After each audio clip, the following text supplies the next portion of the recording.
All right, here we go. Hello. We have a codependent relationship, and we saw a movie about codependent relationship. Not really. I was like, what the fuck? I don't know. I had to think of a way to open that.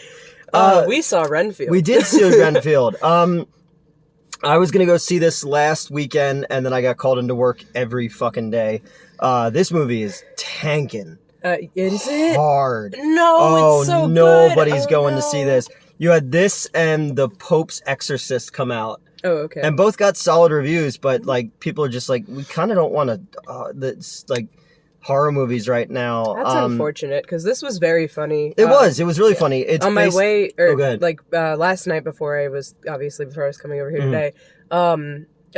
I forget who I was talking to, but they were like, "Yeah, I feel like all the funny stuff is in the trailer."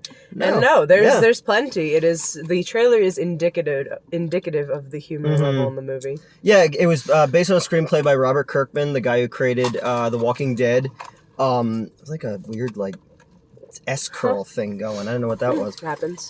So yeah, it's based on a script by Robert Kirkman, who created The Walking Dead. Obviously Nicolas Cage as Dracula. An excellent Dracula. Oh, he's a great Dracula. My like, fucking God. if one actor was born to play a part, you know, because he obviously played a vampire in Vampire's Kiss, one of his very first films. You know, you have Nicholas Hoult from the X-Men prequel movies, and Warm Bodies is where I saw him. Warm first. Bodies, where he played a zombie. That's a movie that He's thought big I was on the undead. No, I'm yeah, really. I thought I was gonna hate Warm Bodies, but it turned out to be pretty good. I fucking loved Warm Bodies. Yeah. Oh my God. I think it's just because it came out at that time of like Twilight, and I was so like, You were like, don't do that to zombies too. He's the little kid in About a Boy. Oh, okay. That's a fun movie from the early 2000s. And then, you know, Mad Max Fury Road, which is one of the best movies of the last 20th century. So yeah, this movie follows Renfield, and the fun thing about it being a Universal film is that they can insert them into the you know, the original 1932 Dracula, Yes. Cool. Todd Browning's Dracula with Lugosi and Dwight Fry. I wanted to call him Glenn Fry for a second. I was like, no, wait, that's the dude from the Eagles. The band, not the football team. Yeah. I wouldn't know either. Okay, but they did a good job recreating that scene where Renfield is like laughing at the bottom of the Demeter, which is another movie that's coming out. Apparently, they're finally doing the last voyage of the Demeter, which is in Stoker's novel. It's the boat that Dracula comes to England on. You know, so yeah, they tell the whole backstory on where they've been this whole time, and they insert them into the footage. And you know, and throughout time they have to keep moving because Dracula keeps getting exercise. Yeah. And I like that he's like all like gross as he's coming back together. Lot of CGI blood. I was about to comment on that as the resident gore person. Yeah. There was a lot of blood, but it was not like it. I mean, yeah, it was very CGI. It was just like fountains of it for like the glory of it. You know what I mean? Like, it wasn't real. A lot of good gore. Very stylized though. This movie looks like it was shot in like that era of like the first Saw movie. It has that kind of lighting style to it. Yes, it does. But no, I loved that. I loved all that. I mean, because there was just heads exploding left and right. And bodies like smushing and using arms as weapons. That was so good. Sonic was in it.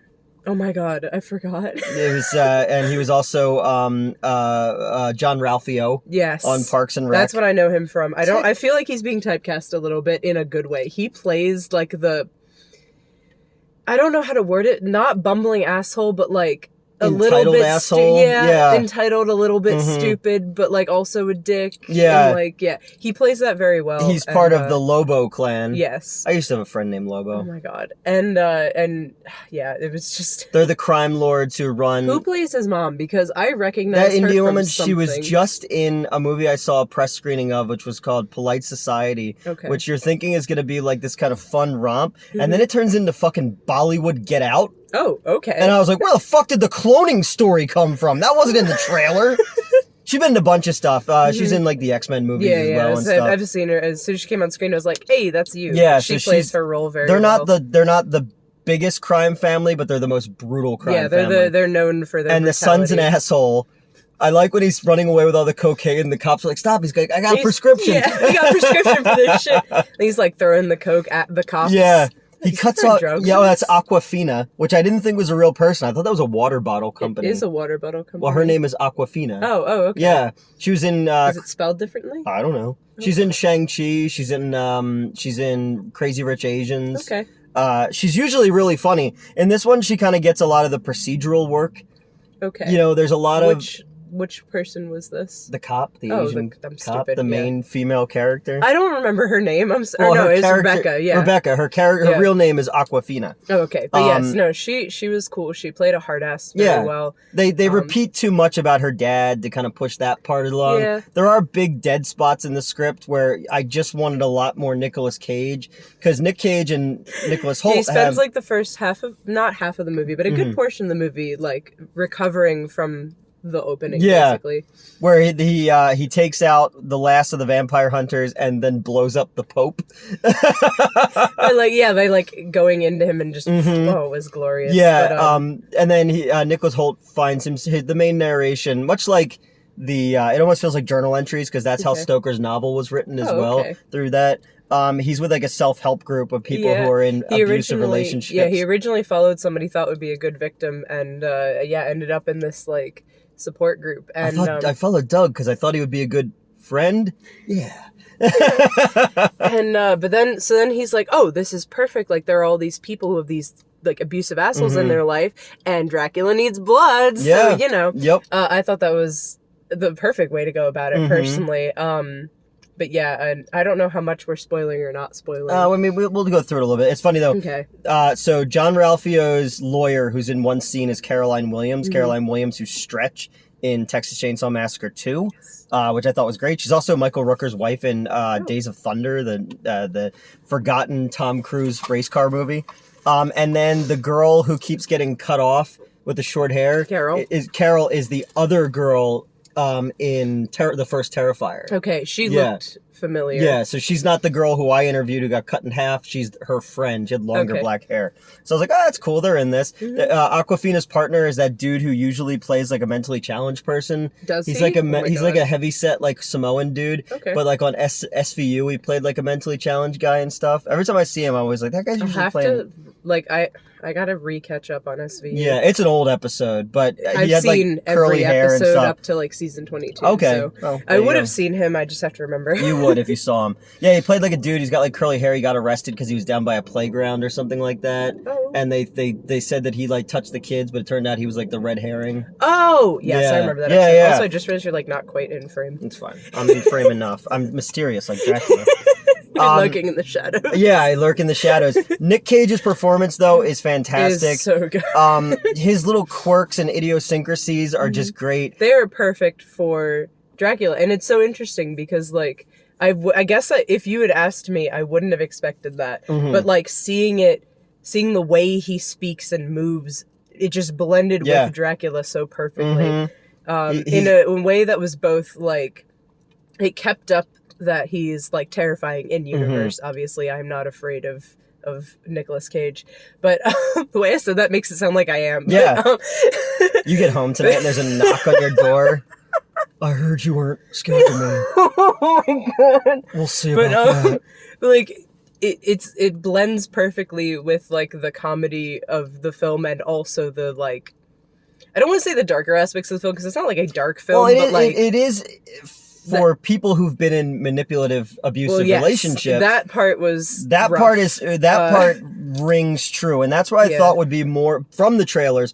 I thought would be more of a through line, but it is kind of pushed off after a while. Yeah, it does come back around at the end. Yeah, for sure. But the manipulative nature of Dracula and also the general, in the history of the vampire, the homoeroticism of it as well. There is a seductive, codependent, homoerotic relationship between Dracula and Renfield and Dracula and Jonathan Harker in the novel. Right. Stoker was bisexual. He had a relationship with Walt Whitman. Nice. Yeah. But, and I mean, the vampire especially was used as a way to talk about sexuality without talking about it because you weren't allowed. Definitely. The changing of fluids and stuff like that. That's why, like, that kind of loops back to how we bring up every so often, like, horror has always been queer. Oh, yeah. But, I think it was... Well, Todd Browning, the director, was gay of the original Dracula. Nice. So was James Whale, the director of Frankenstein and Bride of Frankenstein. Bride of Frankenstein is so insanely queer coded. It's hard to not see it now. You know. Kind of awesome, but I actually think that I think the manipulation was actually held up throughout better, but you're right that it could kind of fly over the heads of some people. I think because you have him doing the classic Darvo, where you turn around and say the victim is actually abusing you. You have that scene. I just love Dracula saying that he's the victim. Oh my god, that was.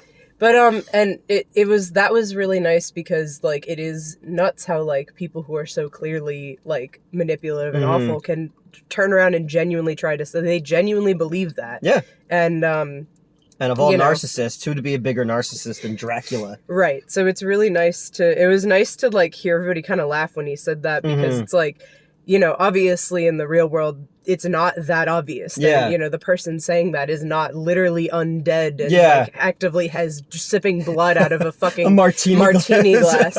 But I like when he's all fucked up and like his skin's falling off. But he needs innocent victims. He's bring me. Oh my god, he said happy couples. Hold on, it was happy couples. A table full of nuns. There was something in between the nuns though. Happy couples, something nuns, and then the bus full of cheerleaders. And he's like, it doesn't. Women. Oh yeah, it's like they don't have to be women. It's not about the sexual nature of it. Yeah, don't try to make this sexual.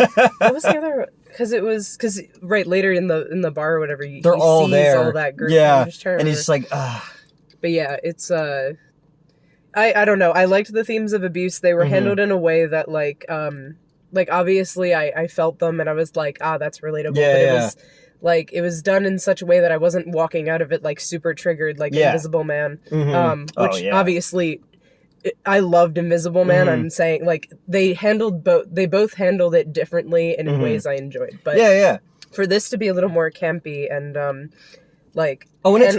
it's pure camp too. I mean, yes, it does have a through line of getting out of manipulative, abusive, codependent relationships. But also, like, I like that it works. Yeah. Like, and you get this gratuitous scene at the end of him and, now I forget, Rebecca? Yeah, him Awkwafina. And Rebecca. Yes. Brutally murdering Dracula.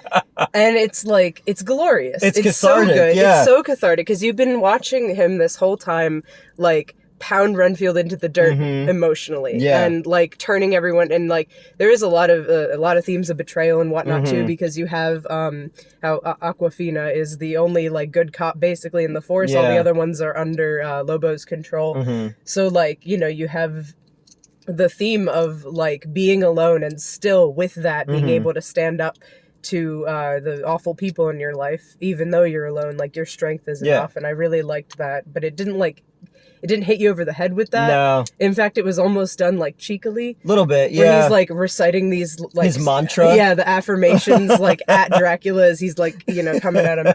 But I like that's how he thinks it's the church. But the thing in the back, it's like, but he's reading it like a vampire. He's like, who put these ideas in your head? He flips it over and it says property of the church or whatever. And yeah. Like, I should have known, Oh my No, it was good. I liked it. I liked, again, it drags in spots. It wasn't like 8 years long though, which I appreciate. Yes, it was short. It gets you in, it gets you out. Some characters I felt were a little flatter than other characters, but just Cage as Dracula, looking like the purple suit with the white skin, the black lips. He almost looks like if you took the Lugosi Dracula back in the that was the vibe I was getting. Well, if you took back in the day, Ted Turner used to colorize movies. Okay. And they would because people didn't want to see black and white movies, so he almost looks like a colorized version of Dracula. That's probably what they were going for. I mean, that's a great look with all the rings and everything. It was just cool. Awesome. So he was really good. Nicholas Hoult was wonderful, giving him, Renfield is kind of a thankless character. You have the Dwight Fry version. My favorite version is Tom Waits in the Coppola version. He's great. And then, the little superhero aspect of he has to eat bugs and stuff like that. My God. It almost, some of that stuff feels like a teenager writing a superhero story. I don't think they gave enough to the sister to do That's fair. as well. I kept forgetting she existed, and then she'd pop up something kind of crucial. Yeah, and then like them giving Dracula powers to John Ralphio. And I like that he's like, I got Dracula powers. Like, don't call him Dracula powers. I love the way he snorts he a centipede. Oh my god, that was good too.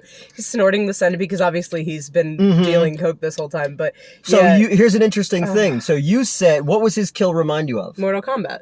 But that from Mortal Kombat was actually taken from a Sonny Chiba movie. Really? Yes, okay, called The Bodyguard. And that whole inside, actually, they do it in the. It's like an X-ray, but yeah, I mean, they do it in Riki-Oh as well, where they show the impact on the skeleton and the inside. So I thought it was funny because as soon as you said it, you said Mortal Kombat, and I said, "Oh, Sonny Chiba." So I was like, "That's kind of funny." That's cool though. Two different points of reference. No, the setting was great of Louisiana. It had a cool look to it. Had that very kind of Saw, Daredevil, Fight Club style lighting. I did also like, so because you're mentioning the lighting now, there was a very obvious, like, his apartment when he tries to break out is so colorful. He paints the walls like orange. Yeah, like not a pastel. bad orange, but like and oh my god, his ugly ass sweater. I went to though. Macy's. Oh my god. Yeah, but his sweater's got like 3 different colors on it, and like and we see it every time like he's on the bed or like when Awkwafina wakes up on the couch or whatever. And like everything is very colorful, like versus obviously Dracula's lair is not. I love that Dracula's throne was made of blood bags and lit from behind. It was really cool. That was a good visual, but it was I liked that. I didn't know exactly what they were going for with that, but it was clearly a choice. You know what I mean? It was a decision. That it was the made. Light versus the darkness, and him trying to live his better life. I was trying to like overthink it. I like that he's like living at the hotel where the drug bust or the drug thing happens in the first Scarface with the dude with the chainsaw. I thought that looked familiar. But, no, it was good. Again, they're little things, but I think this is the kind of movie that I knew wasn't going to make any money in theaters. Yeah. This is the kind of movie that people are going to find on streaming and probably enjoy it a lot more.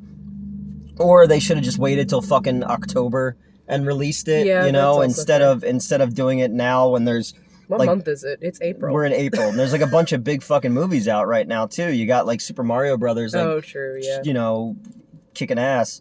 No, I mean I love vampire movies. I mean I've written so fucking many of them. It's fun to write Dracula into things. I mean, I was accused of being both a vampire and Satan himself when I was like 8. So it's nice whenever vampires come back around. Oh, and then they encase Dracula in cocaine. Cocaine for the summoning circle. Not the summoning circle, fucking the protection circle. And where did he find it? On Wiccan Tumblr. Wiccan Tumblr, and he's like, thank you, Wiccan Tumblr. That made me laugh. That was very funny. Oh my god. So yeah, it had some fun moments in it. You can tell that a lot of it was probably ad-libbed, because seems like a lot of Awkwafina and Sonic's lines were like made up, and Nick Cage, a lot of his inflections. I like when he's like laughing and holding me. He's like, "Are you happy or are you gonna fuck me up?" And they kind of like face it.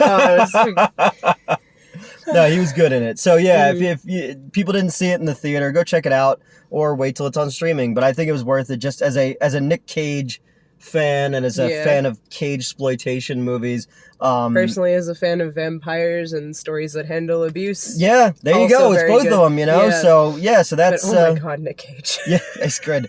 I have that jacket now. That was sort of the jacket I wore at the vampire ball. Oh my god. I should start wearing that more. You should absolutely, please. You can check your cane and top hat at the door.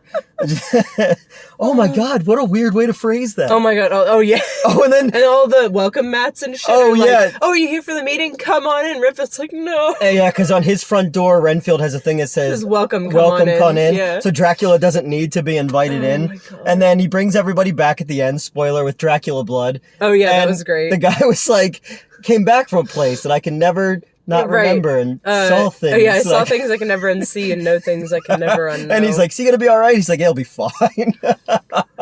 All right, that's it. This movie does not suck.